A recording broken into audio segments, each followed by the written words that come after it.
Sometimes in my job, you get the chance to meet a boyhood hero. Now for some, this could be a football legend or a rock star. For me, it's someone quite different, and someone I've been waiting 25 years to meet. This might be hard to imagine, but I was once a floppy-haired 16-year-old hiding behind his fringe and dreaming of unlocking the secrets of the universe. And I nagged my parents one particular Christmas to get me the big science book that year. This is it, the actual Christmas present from 1988, a copy of Brief History of Time by Professor Stephen Hawking. Since that book was published, Hawking has become not just the world's most famous scientist, but a full-on pop culture icon. Don't like it. Far beyond the world of physics, people know his name, and possibly even more famously, his voice. What is a black hole? In 1963, doctors told him his motor neuron disease would give him 2 years to live. More than 50 years later, he continues to defy that diagnosis. He communicates using a voice synthesizer and the muscles in his face. His is the ultimate story of the triumph of the human spirit. So of course I want to meet Stephen Hawking, but I also want to spend time with the man behind the bright lights and the equations. I want to meet the team of people that look after Stephen, his friends, his colleagues, and maybe even the actor Eddie Redmayne, who won an Oscar for portraying him. His face is perhaps the most charismatic face I've ever seen. I'll also be meeting his children, who rarely talk publicly about their father. I think there's a bit of the old razzmatazz about him. I think he actually secretly loves show business. Who is this man, the genius, the husband, the father? With a story so incredible that even Hollywood wanted to tell it. He's in many ways the most unusual hero and star this country's ever produced. We're going to meet Professor Stephen Hawking.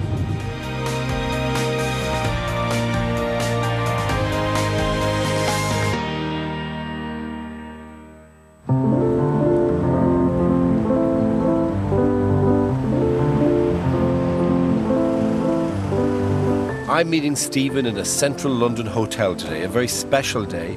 It's the premiere of the film about his life, The Theory of Everything. As I arrive at Stephen's hotel suite, I'm a little nervous, not least because I'm not sure how easy it is to have a conversation with him. Hello. Hi, how are you? How are you? A pleasure to meet you as well. Hi, how are you? How are you? Hello, hi. Professor Hawking, it's a pleasure to see you. How are you?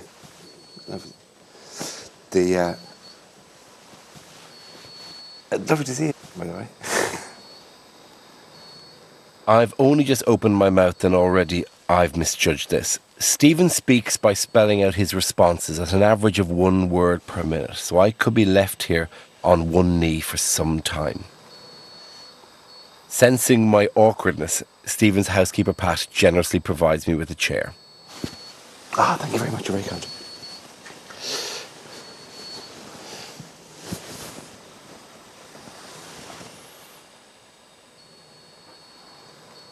And while Stephen composes his answer, it's hard not to babble. And it's very difficult not to talk like an idiot in front of you. Because you're going, oh, I must fill this gap. I don't know how to be patient here. I must keep talking. And you realise the limits of your own small talk very quickly. I have no small talk. Talking is such an effort. It's a fair point. Quickly, though, you learn the gear change from small talk to patience, and the conversation can start. By the way, how should I address you? Professor Hawking, or how formal would you like me to be? The tea lady calls me Stephen. That's good enough. So, Stephen it is. Do you want to ask your questions? Yes, if I could. I suppose the first question would obviously be, how does it feel to have a film made of your life? I was rather surprised that a major film company should want to make a film about me. At first, I was worried because it was based on a book by my ex-wife, Jane, but I was reassured when I read the script, and even more when I saw a first cut of the film. It was surprisingly honest about our marriage, and my fight with ALS, or motor neuron disease. The one regret I have, is that it doesn't contain more physics, but I suppose that was inevitable in the film for a general audience. Were you happy to see Eddie Redmayne's version of you on screen? I thought Eddie Redmayne portrayed me very well. He spent time with ALS sufferers so he could be authentic. At times, I thought he was me. It is perhaps the closest I will come to time travel. It would be a privilege for us to spend some time with you this evening as you're getting ready for this event. It will be a pleasure. Good afternoon. Hello. Hello. How are you? Nice to meet you. And now here's something I wasn't expecting. Stephen has a stylist to help him get ready for tonight's big occasion. Sorry, you're the... I'm William Gilchrist, You're the stylist. stylist. Fantastic. Lovely. William and Stephen's personal assistant Gina Lee York have brought his red carpet outfit. Stephen, if you remember, we had the double-breasted cardigan. William might be a professional stylist, but here he's working to Stephen's brief. And then scarf-wise, you had mentioned about a solid colour. So we have the polka dot.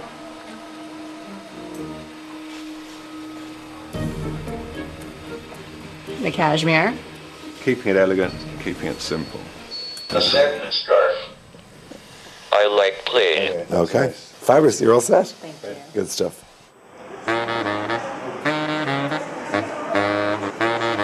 All the preparations made, the team head out to the movie premiere. An entourage of 5 people will be looking after Stephen for the big night tonight. And while he's been getting ready, so has Leicester Square.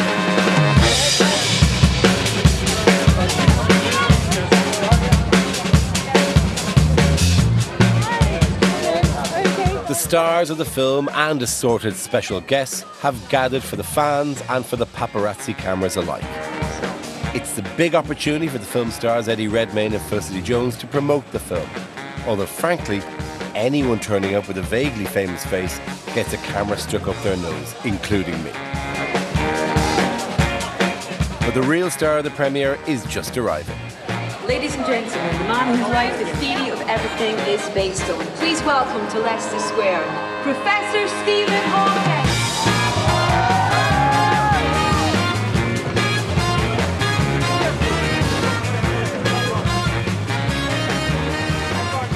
And so this is the glitz and glamour of a Leicester Square movie premiere. Light bulbs going off, music loudly playing. This is about the life story of a theoretical physicist. People don't make movies about theoretical physicists.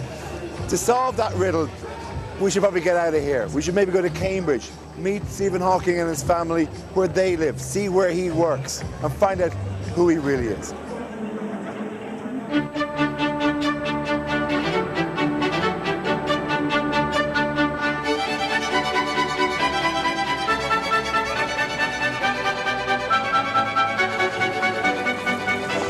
Cambridge is where Stephen has spent most of his life. Although he began his studies at Oxford, he came here to do his graduate work. It's where he made a name for himself in the academic world. It's also where he wrote his book, A Brief History of Time, and where he raised his family.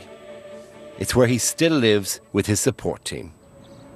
He's the longest living man ever with ALS or motor neuron disease, and that requires a large team around him to help him survive, essentially. It's an unusual lifestyle on many, many levels, but there's an normal man at the heart of it, and that's the man we're going to see again here in his home.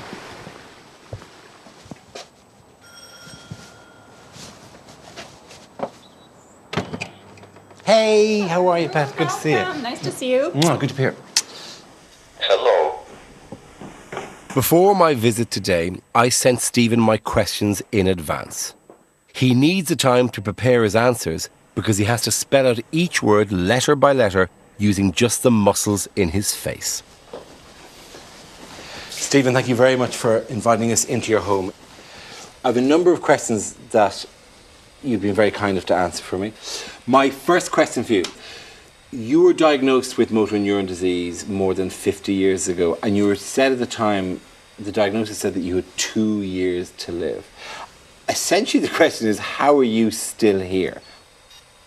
Obviously, I'm not a typical case, or I would have died half a century ago. I think my survival against the odds must have something to do with my commitment to science. I am damned if I'm going to die before I have unraveled more about the universe. I would have that printed on badges and t-shirts. I'm damned if I'm going to die before I know how the universe works. Another question about the condition you have and how it's affected your life. Are you in pain? Motor neuron disease doesn't cause pain, but sometimes I get uncomfortable because I can't adjust my position. Of the things that this condition has taken from you, what do you miss the most? I would like to be able to swim again. To swim again, that's an interesting one to miss. When my children were young, I missed not being able to play with them physically. Stephen gives impressively honest answers even to the most direct questions. Stephen, you have said that you support assisted suicide for people with terminal illnesses and that their family members should be able to assist without fear of prosecution. What condition would you have to be in for you to consider this option? To keep someone alive against their wishes is the ultimate indignity. I would consider assisted suicide only if I were in great pain or felt I had nothing more to contribute, but was just a burden to those around me. And I suppose maybe a more existential question than that, are you lonely? At times I get very lonely because people are afraid to talk to me or don't wait for me to write a response. I am shy and tongue-tied at times. I find it difficult to talk to people I don't know. Of course, not all of the great questions in life are about physics. We talk a lot about the extraordinary life that you've had, but there is something very normal about your life as well. And by normal, I mean messy, like anyone else's life. I mean, 2 marriages, 3 children. Are there any hopes of discovering the laws that govern love? Or would that take the fun out of life? Women are a mystery to me. That is the fun. As they are to me and all other geeks as well. That normal, messy human life of Stephen's has been compelling enough to be turned into a Hollywood blockbuster. And Eddie Redmayne would go on to win an Oscar for his portrayal of Stephen. When stars are born and when they die, they emit UV radiation. So if we could see the night sky in the ultraviolet light, then almost all the stars would disappear, and all that we would see are these spectacular births and deaths. The second that I was cast, I started researching him, and what I find extraordinary is his face is perhaps the most charismatic face I've ever seen. It's like all of the facilities that we have of gesture, of tone of voice, of all of those energies are channeled into those few muscles that he's able to use. Blink to choose the colour of the group of the letter you want, Stephen. Green. Blue. Pink. Red.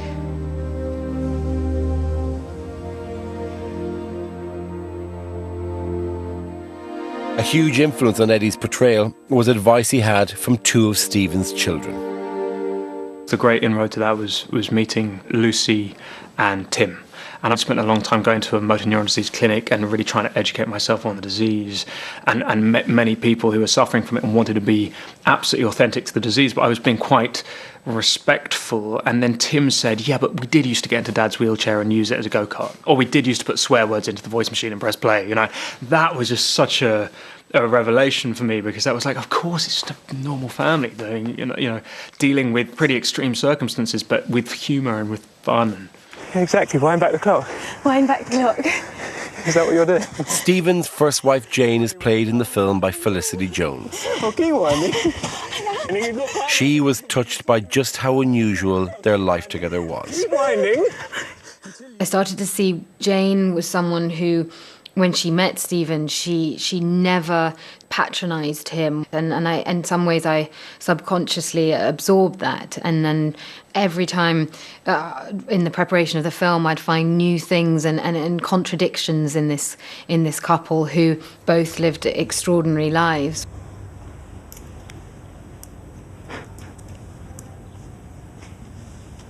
There. That's better, isn't it? Yes. Did Stephen flirt with you? Oh, I mean, he loves the ladies. So he was watching a scene we were doing, and then he wrote and asked if I would give him a kiss after we'd finished shooting. And I was like, of course, you're an icon. As, you know, he's... I don't think even an icon is allowed just write and demand a kiss. Yeah. Only Stephen Hawking could get away with that.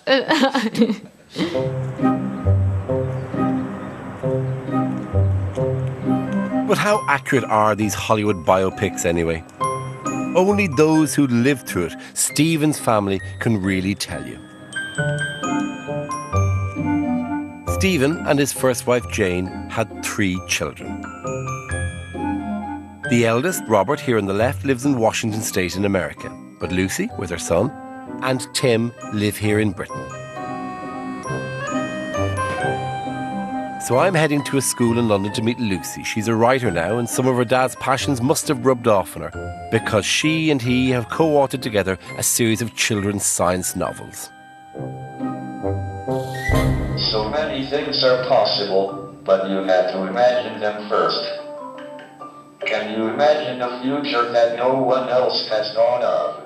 Today, Lucy is trying to get these primary school kids excited about the mysteries of the cosmos.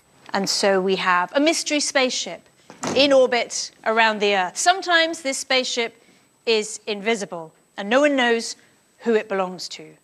I am about to complete my 5th book written with him, which actually makes me his most prolific co-author. No one else has written 5 books with him. So that's my little record-holding title myself. Is he a helpful co-author? We're aiming for a kind of scientific accuracy and authenticity. And that's really, he plays a very important role in ensuring that I'm not allowed to break the laws of physics by going off on some crazy plot twist. And yeah, so that's annoying. Annoyingly persistent in his editing comments. How has being Stephen Hawking's daughter affected your life? Most people don't find their childhoods featuring in Oscar-winning Hollywood films. It just sort of underlines the point that really there was nothing normal about that.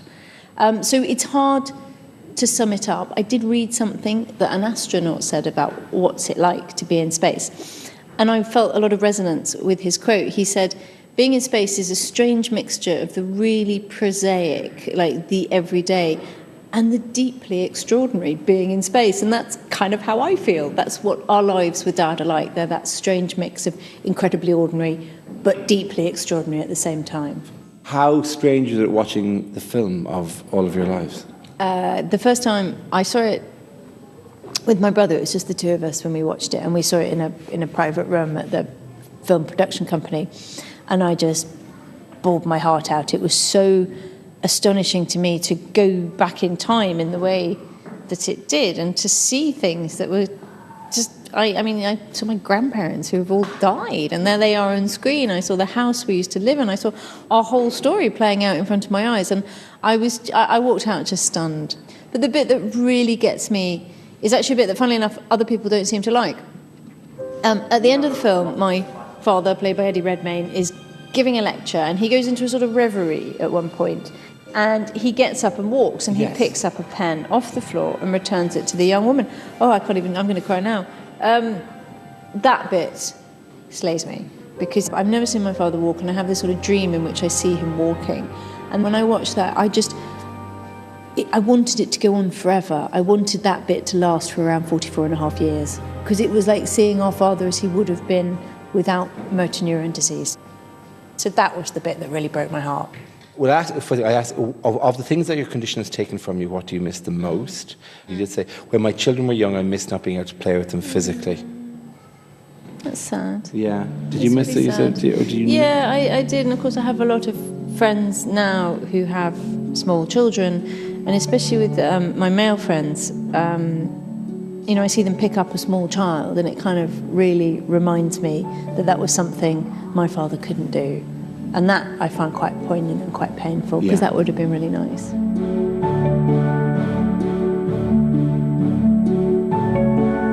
Stephen's children rarely give interviews, but I particularly wanted to speak to Tim. At 36, he's Stephen's youngest child and grew up at a different stage of his father's illness. Nonetheless, it must still have been unsettling to watch their story in a film. How weird, by the way, how seeing your family life on screen? It was a very, very emotional, a lot more emotional for me than I perhaps thought. And I think particularly because, not ever knowing my dad as an able-bodied person, to actually see him as a young man, I think for me that was perhaps sort of one of the really lovely things about the film. Actually, you grew up with him when he'd already lost his voice. Am I right in saying that? Well, the thing for me was that for about the first 4 or 5 years of my life, my dad was able to speak with his natural voice. If you want to know why my mum left, you want to find the safe. But it was very, very difficult to understand what he was saying, and obviously for me as a sort of 3-year-old, I had no understanding of what he was saying. And so I didn't really actually have any communication with him for about the first 5 years of my life. And then it was only when he got the speech synthesizer that I was actually able to start having a conversation with him, So it was kind of ironic in a way that him losing his voice was actually the start of him and I being able to form a relationship, really. He did say the one thing which had effect is he didn't get a chance to physically play with his children. He said that was a regret. Did you feel that lack, or? I think he helped wherever he could. We played board games, and he wasn't the easiest opponent, particularly chess. Surely he let you win. Well, no, there's no compassion there at all. There's a point in parenting. Hugely competitive. Is there any one lesson you took from your father? Well, I think I remember as a 12-year-old sort of asking him, a question which I think at the time I thought was a bit silly. Are there lots of other tiny little universes sort of dotted around? And then he gave me the answer, and then he said, don't ever be afraid to come up with an idea or a hypothesis, no matter how daft it may seem. Just have the confidence to follow it through, and I think that's been a great lesson for me.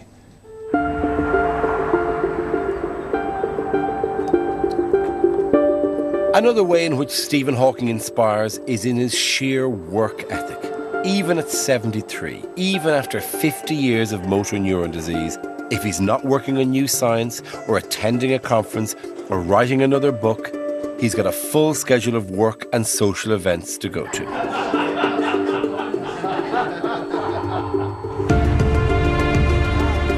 Today, Stephen is at the Science Museum, where he's hosting a tour for a competition winner.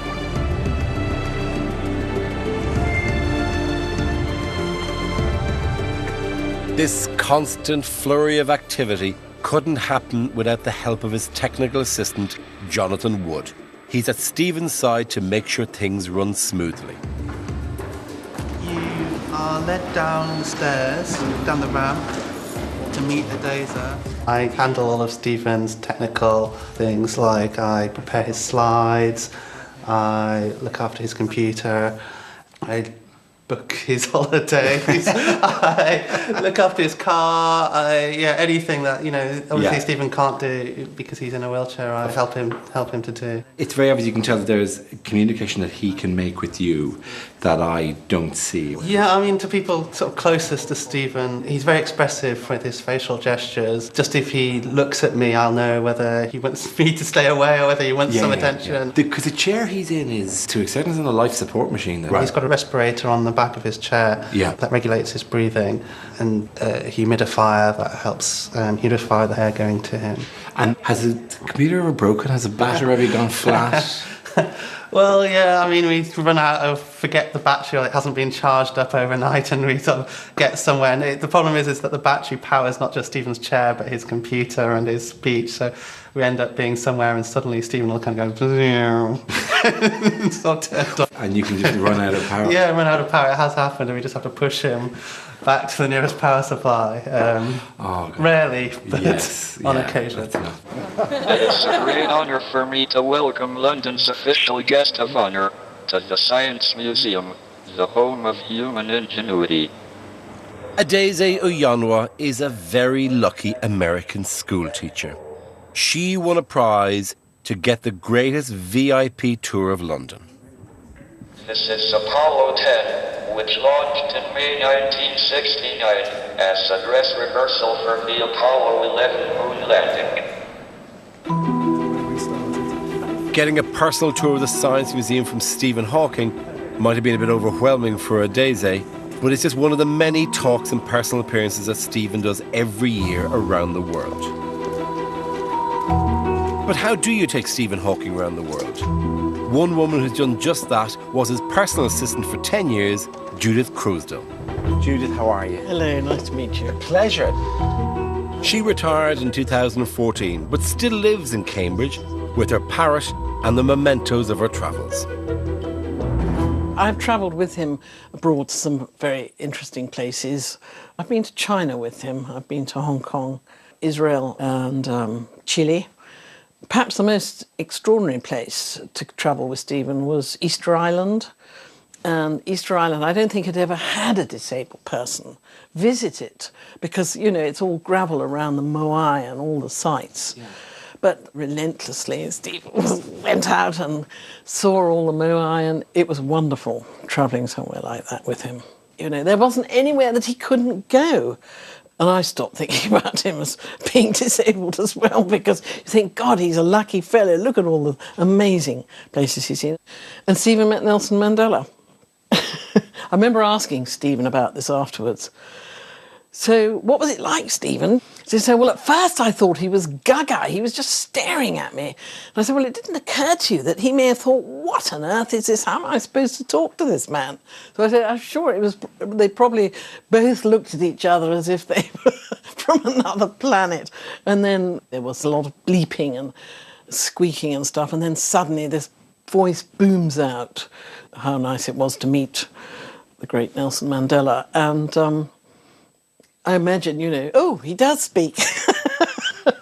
Myself and Stephen share one achievement in common. We've both done the 0G flight. Oh, you've done it? I did it as well, actually, yes. When Stephen went up, he did 8 fantastic parabolas, and he adored it. It was the most wonderful thing. I mean, just being up in the air, free of his wheelchair, he'll never get over it. It was amazing. I could have gone on and on. Does he take on too much? Yes, he does on occasions. And when that happens, usually his body gives up, not him. He's ferociously. But then when he gets an infection or something, that's it. He has to stop. Dragged into hospital, bored to death. And I always remember his colleagues, grey-haired, venerable professors, saying things like, well, he'll cheer up if we go and see him. We'll just burble science over him and he'll just breathe that in, and that's how he'll get better. And they were quite right, actually. They knew him very well. Oh, right. And that's exactly what Stephen enjoyed most of all, I think. So it's science that keeps Stephen chipper. And like Einstein before him, he uses pure mathematics and theoretical physics to come up with his theories about the universe. As a student, I studied both of these subjects, so I'm very excited because he's invited me over to talk about them. Now, I'm not going to turn down the opportunity to talk science with one of the greatest minds of our generation. So I've come to Stephen's office here in Cambridge University. Not the Cambridge University you're probably used to seeing from all the films, or indeed Theory of Everything, not the one with all the stone cloisters. This is the ultra-modern Centre for Mathematical Sciences. Of course, they haven't ditched their history entirely. One of the buildings is named after an old boy from here, Isaac Newton.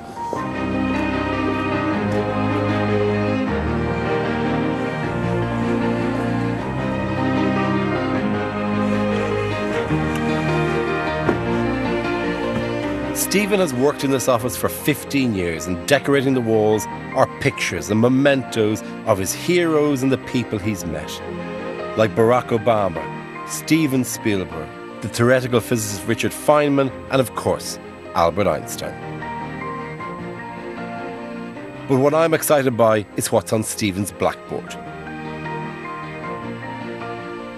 This is in a nutshell, if I were to show one shot of why it's such a pleasure to spend time with Stephen Hawking. On the one hand, you have stills of his appearances in The Simpsons. And on the other hand, just below it, Hawking radiation, which he discovered.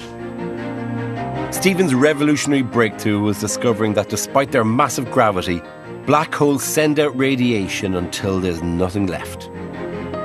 One person with an insight into how Stephen's unique mind comes up with these ideas is his friend and colleague Kip Thorne. Kip has worked with Stephen since the early 70s. Although he could no longer draw diagrams on the blackboard, he learned to create shapes, geometries, topologies in his head. Some of his greatest breakthroughs in science, his discovery of Hawking radiation, for example, that black holes can only grow, they can't shrink. They came from manipulating shapes in his head in ways that I can't do and nobody else can do. He has shown to his colleagues and to the world that physical impairment does not have to prevent one from living life to the full and having a huge intellectual impact on the world. He is an inspiration to his colleagues. He's inspiration to the general public for what he has achieved. He's inspiration to me, particularly, for his stubbornness. He's the most stubborn man I've ever met by a very large margin. And that's a large part of what makes him succeed. And I try to emulate him. You simply don't give up. And if you don't give up and you work hard enough, you have a good chance of having some real big impact. And there's no sign of him giving up. Even at 73, Stephen is still working on new theories of physics. And he's collaborating today with one of his former students, fellow physicist Professor Thomas Hertog, who has flown over from Belgium specially to work with him. He can think, right? He can think very hard, he can think very well, he has a very clear scientific vision. So he feels cosmology is a mission he can fulfill despite his disability, and therefore that's what makes life worthwhile. It is usually thought the Xe surface is very irregular, but we think What makes him remarkable as a scientist is the clarity of his vision. He has an ability to see through all the clutter and to focus on the core problems, and also to abandon old ideas which stand in the way of further progress. And even in the rarefied atmosphere of the Cambridge Maths department, most of the best work is done in the canteen.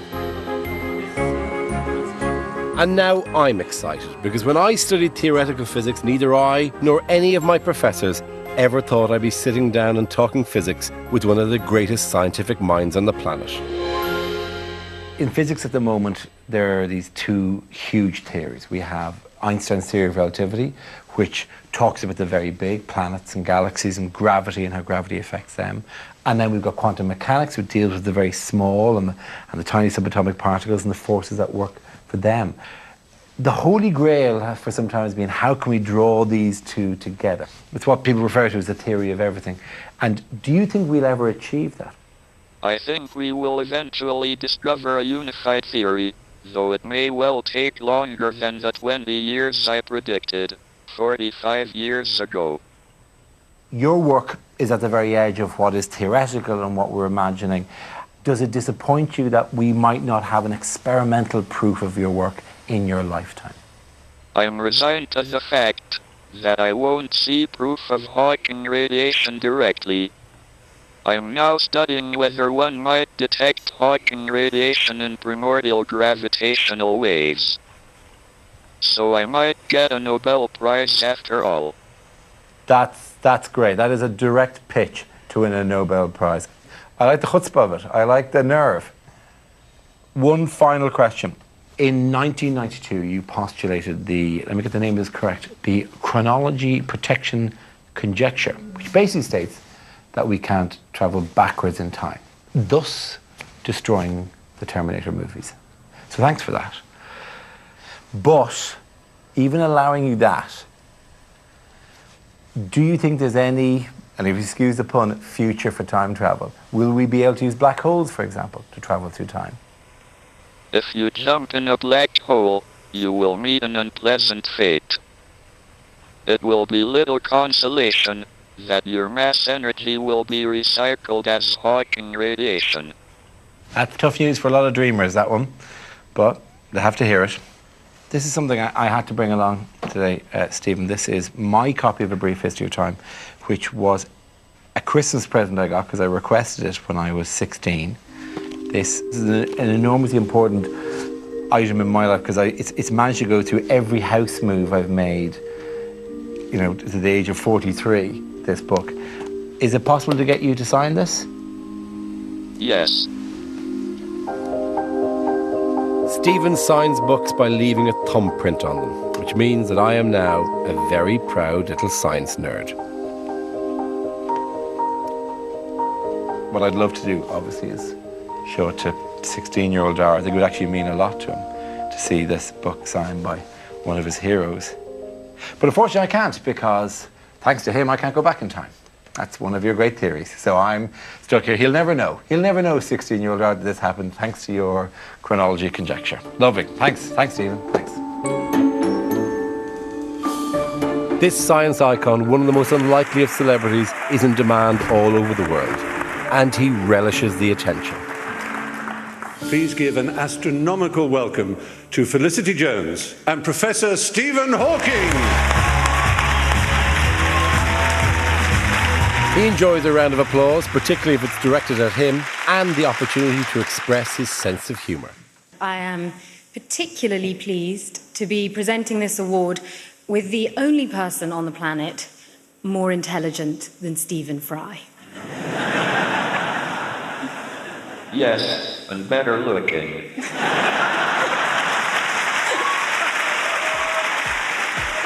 And that mischievous sense of humour is about to be put to use again, and all for a good cause.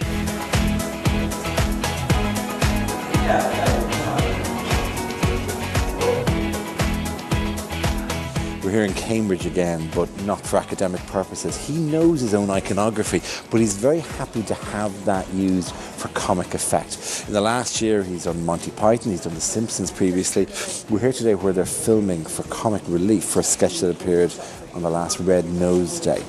Because he knows there's something inherently funny about this, and his impish sense of humour comes through. So we just need to college. I think it's just... David Williams is resurrecting his character Andy from Little Britain, and Catherine Tate is playing an Irish nun. Astounding to think the Lord created all this in just 7 days. Incorrect. It took 13.8 billion years. Well, let's not get bogged down in all that again. The universe was created by a Big Bang. I don't think so. And after an initial expansion, the universe cooled. You can go on like this all day. Cut, thank you. Stephen has the starring role of one of this year's headline sketches for Comic Relief. It's such a big deal, in fact, that even the co-founder of Comic Relief, Richard Curtis, has come along. We hope that we're making a hilarious, very funny, brilliant sketch, but I think what it will mean is that if 2 million extra people watch the show, well, that really will mean that something like £4 million extra will get made. And if you're very good, Stevie, you can watch Peppa Pig. Don't like it. I thought you loved Peppa Pig. You always said it was an astute critique of contemporary family life in porcine form. Yeah, I know. Well, then we'll watch Peppa Pig then. Piss off. What do you mean, piss off? Ducking autocorrect. Any more bad language like that, Stevie, and I'll wash your computer out with soap and water. Thank you. Cut. For both of you, the first time you've worked with Professor Stephen Hawking? Certainly is. Yeah, how have you found it? He was very warm, he's been really funny, and very engaged with it all, and very happy and he's to be got an here. amazing presence, and a very beautiful quality. It's got a real very twinkle, special thing. actually. Yeah, he has, yeah. Plus, you can now join a list which The Simpsons, Monty Python, John Oliver. He does a lot of comedy. Yeah, I think he this is the genuinely one he loves was it. waiting to tick off the list, Yeah, wasn't it? I to mean, be you fair? start with The Simpsons, you build up. Yeah, until you get asked. After 2 hours of filming in bitterly cold winter weather, Stephen's scenes are complete. Okay. Thank you so much, Professor. It's just been magical working with you. As Stephen ages, though, his motor neuron disease continues to take more muscle movement from him. His greatest fear is that he loses the ability to control his computer.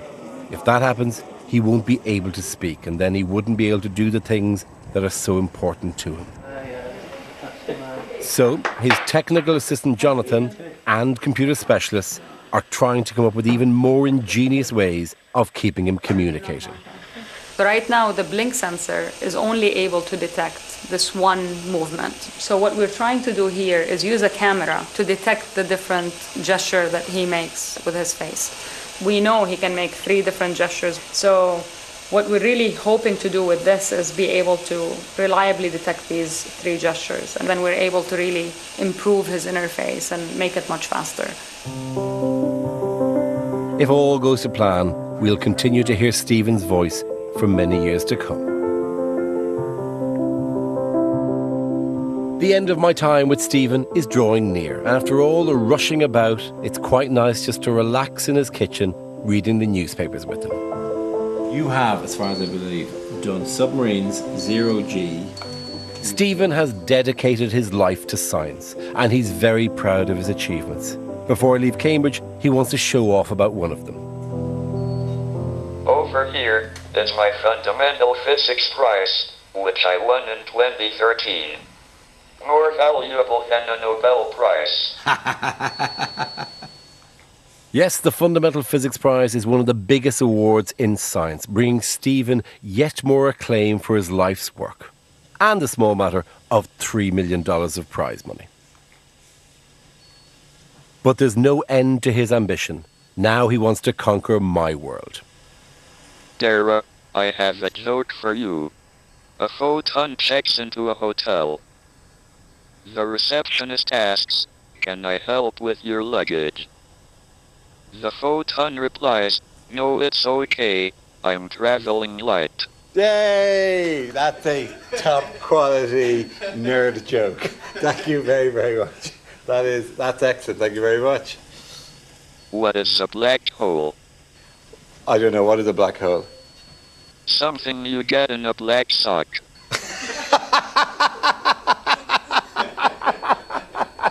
Is that patent? Can I take that? You know? Okay, 20-80 split. 20-80 split on that joke. 80-20. Done.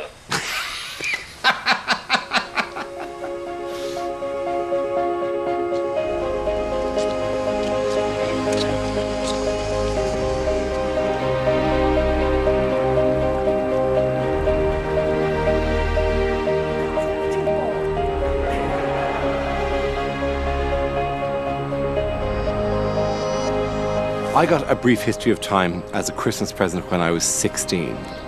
And when you're 16, you choose your heroes based on triumph or disaster, and you don't want to meet them in case their humanity diminishes it.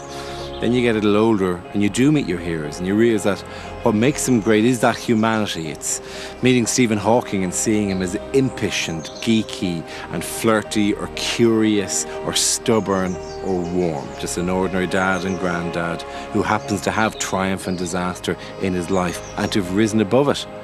And the greatest achievement he has is his humanity and his normality, and that makes him even more of a hero. That is a wrap.